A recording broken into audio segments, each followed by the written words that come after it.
आज मुझे इस मौजू पर लफ्ज़शाही करने का मौका दिया गया है। उसका उन्वान है ज़ातों के तसर्रुफ़ में अकाबों के निशान।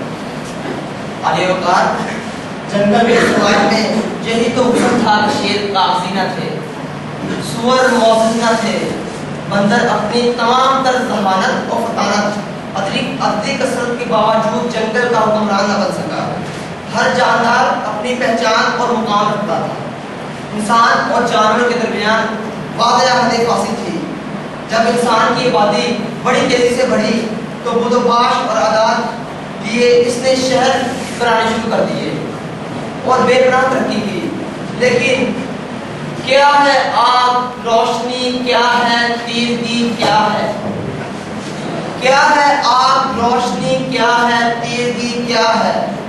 आदमी ने समझ लिया सब कुछ, ये न समझा आदमी क्या है।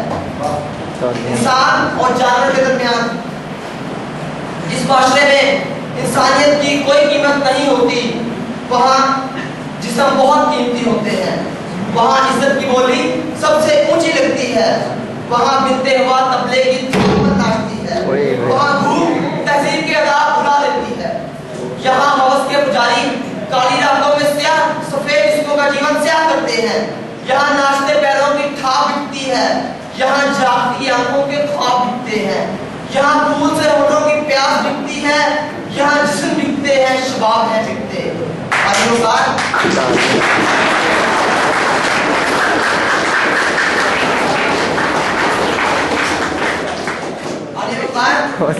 दो वक्त की रोटी के एवज बिनते हवा को इब्ने आदम की हवस का निशाना बनने पर मजबूर कर देती है।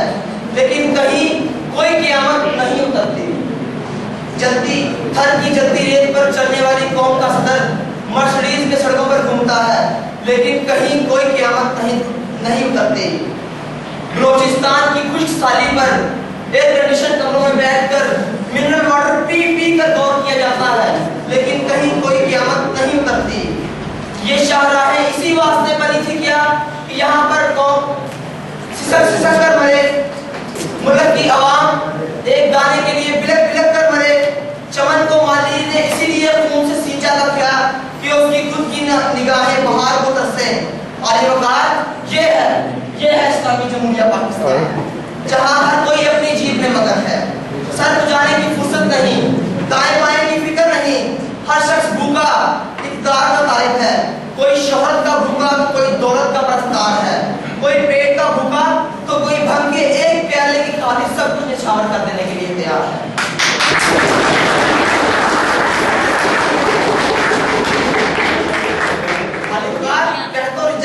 बढ़ता जा रहा है।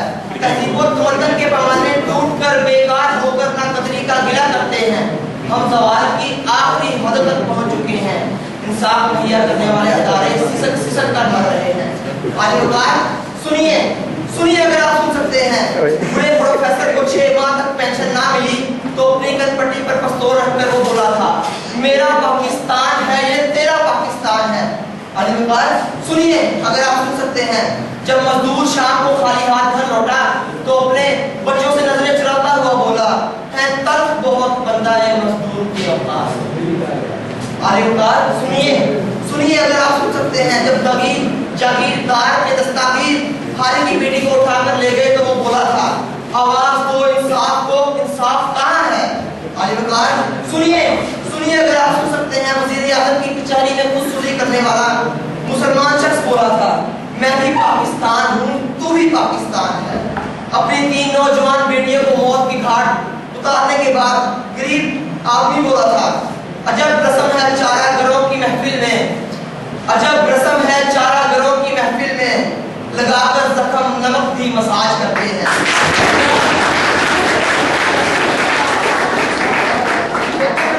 चारा घरों की महफिल में लगाकर जख्म नमक भी मसाज करते हैं। गरीबे शहर तरसता है एक नवाले को, अमीरे शहर पे कुत्ते भी राज करते हैं।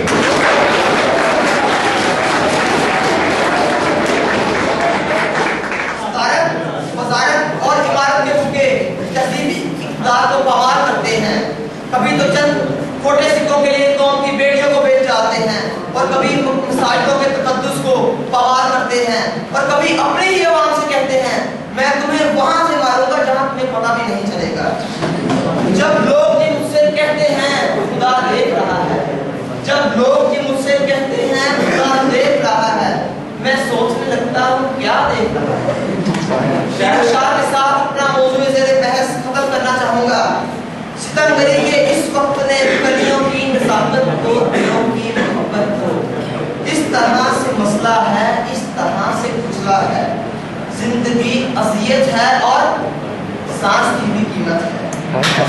किसका हाथ है जो खून से रंगा नहीं, किसका हाथ है जो खून से रंगा नहीं, किसका गिरफ्तार है जो गिरफ्त से बचा नहीं। सदाए मौत आती है शहर भर की गलियों से, सदाए मौत आती है शहर भर की गलियों से, खून की बू आती है फूलों और कलियों से।